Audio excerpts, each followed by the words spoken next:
अस्सलामुअलैकुम नाज़रीन, मैं आफ्ताब फामड़ा आपको फामड़ा टीवी में खुश आमदीद कहता हूँ। मैंने एक रील बनाई कि तरक्की क्या है। तो मेरे एक दोस्त ने मुझसे पूछा, कहने लगे कि तरक्की जो है वो ये है कि सड़कें और नालियाँ बनी हुई हों, यानी मोहल्ले में नालियाँ बनी हुई हों और सड़कें बनी हुई हों, तो यही तरक्की है। तो उसका कॉन्सेप्ट मैं सुन के बड़ा हैरान हुआ कि उसने तरक्की क्या समझी। तरक्की है क्या? देखें, तरक्की जो है वो ये नहीं है कि सड़क और नाली बनी हुई हो। अगर ये तरक्की है तो फिर लोग भूखे ना मरे, बल्कि लोग नालियाँ खाएं, रोटी की जगह पे नाली खाएं और रोटी की जगह पे सड़कों को खाएं, और मांगने के लिए ना चौकों में जाएं, ना हमारे मुल्क का वज़ीर आज़म जो है मांगने के लिए बाहर की दुनिया में जाए। ये सोचने वाली बात है ना कि अगर तरक्की सड़कें नालियां हैं तो फिर ऐसा ना हो। और यहाँ पे ऐसा है कि हर चौक में फ़कीरों की लाइनें लगी हुई हैं, और फिर हमारे मुल्क का जो प्राइम मिनिस्टर है वो भीख मांगने के लिए बाहर की दुनिया में जाता है और यहाँ आके प्रेस कॉन्फ्रेंस करता है कि मैंने उससे भी मांगे, उससे भी मांगे, उससे भी मांगे। क्या उसे खुद से नहीं मांगने चाहिए? क्या उसे ऐसा नहीं करना चाहिए कि वो पैसे जो उनके पास हैं वो पाकिस्तान में लाएं? लेकिन ऐसा नहीं। पाकिस्तान के ऊपर एलीट कैप्चर है। एक मखसूस एलीट जो है उन्होंने पाकिस्तान के वसाइल के ऊपर कब्जा कर रखा है और गरीब को दबा रखा है। हमें इस चीज़ को तोड़ना है। बहरहाल ये टूटेगी, ये किसी न किसी वक्त टूटेगी। और हमने आज देखना है कि तरक्की है क्या।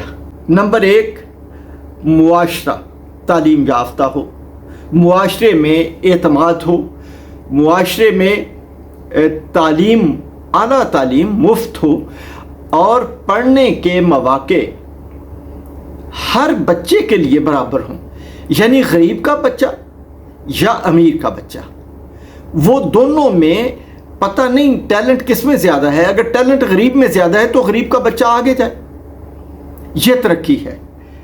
फिर यह है कि मुल्क से करप्शन का खात्मा किया जाए। हर चोर और डाकू को इस्लामी तौर पे सज़ा दी जाए, और वो सज़ा है हाथ काटने की। जो करप्शन करता हुआ पकड़ा जाए उसका हाथ काटा जाए। ये उन गुरबा के लिए तो है कानून, लेकिन उमरा और अशराफिया के लिए ये कानून मौजूद नहीं है। यानी गरीब अगर चोरी कर लेता है तो उसको 7 साल के लिए जेल में डाल दिया जाता है।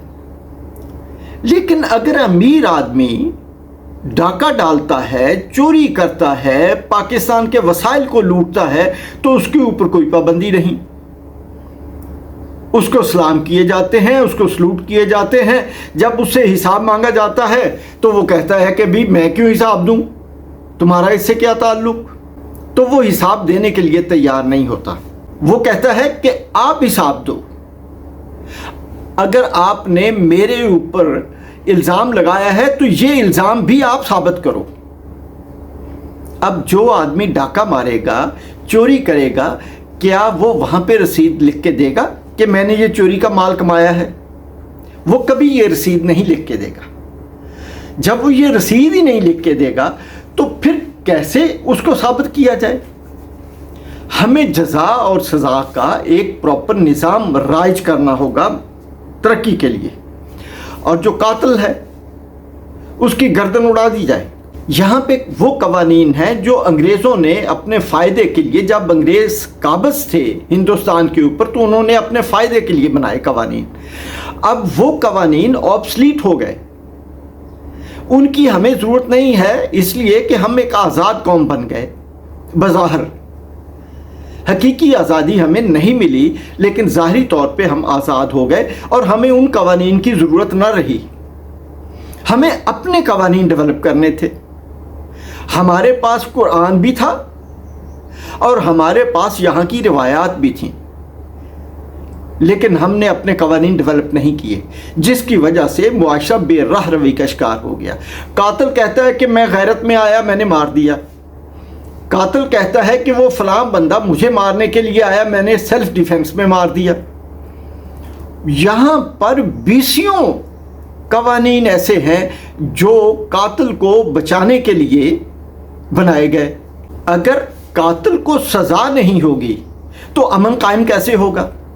کیا یہ ترقی ہے کہ قاتل کو بچایا جائے، ڈاکو کو بچایا جائے؟ یہ ترقی نہیں ہے۔ ملک میں امن قائم کیا جائے۔ ملک میں امن قائم کرنے کے لیے ریاست اپنے تمام اداروں کو استعمال کرے، لیکن اگر یہ ویژن ملک کے اقتدار اعلیٰ کے پاس ہوگا تو وہ کر سکے گا۔ اگر اس کے پاس یہ ویژن ہی نہیں ہے یا وہ ڈیپینڈنٹ ہے کچھ لوگوں کے اوپر تو وہ نہیں کر سکے گا۔ عوام میں صحت کی سہولت موجود ہو، یہ ملنی چاہیے سبھی کو۔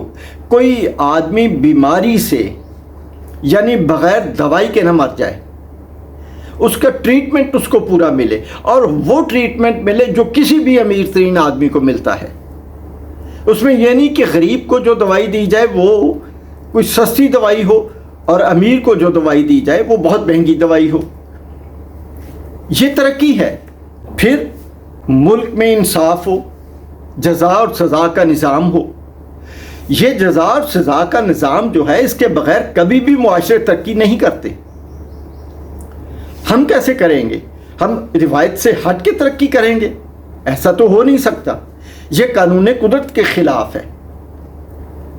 ہمیں ملک کے اندر ایک جزا اور سزا کا نظام قائم کرنا ہے۔ تمام ملکی ادارے ریاست کے ماتحت ہوں۔ ریاست کو جمہور چلائے۔ ریاست صرف جغرافیائی سرحدوں کا نام نہیں ہے۔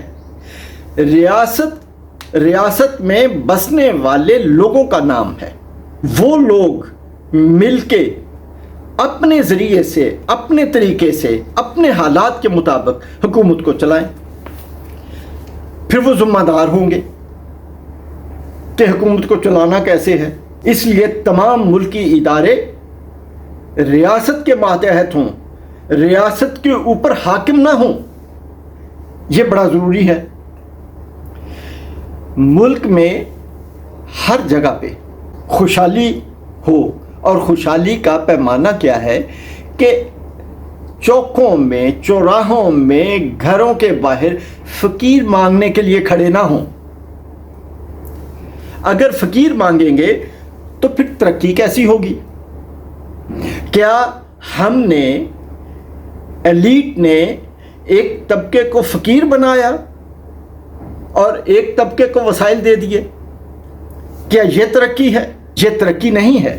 اس لیے ہمیں ترقی کا ایک باقاعدہ روڈ میپ بنانا پڑے گا کہ ترقی کیا ہے۔ ہمیں اپنی ایکسپورٹس کو بڑھانا ہے، ہمیں پیسہ باہر سے لے کے آنا ہے، ہمیں ملک کے اندر لوٹ مار کو ختم کرنا ہے، ہم نے اپنے اندر قومی تشخص کو بیدار کرنا ہے۔ یہ آزادی ہے، یہ ترقی ہے۔ سڑک کا بننا ترقی نہیں ہے۔ سڑکیں وہ کمیونیکیشن کے لیے ضروری ہیں، نالیاں صفائی کے لیے ضروری ہیں۔ وہ ترقی کی بہت نچلی قسم ہے، لیکن وہ مکمل ترقی نہیں ہے۔ ایسا نہیں ہے کہ یہی ترقی ہے۔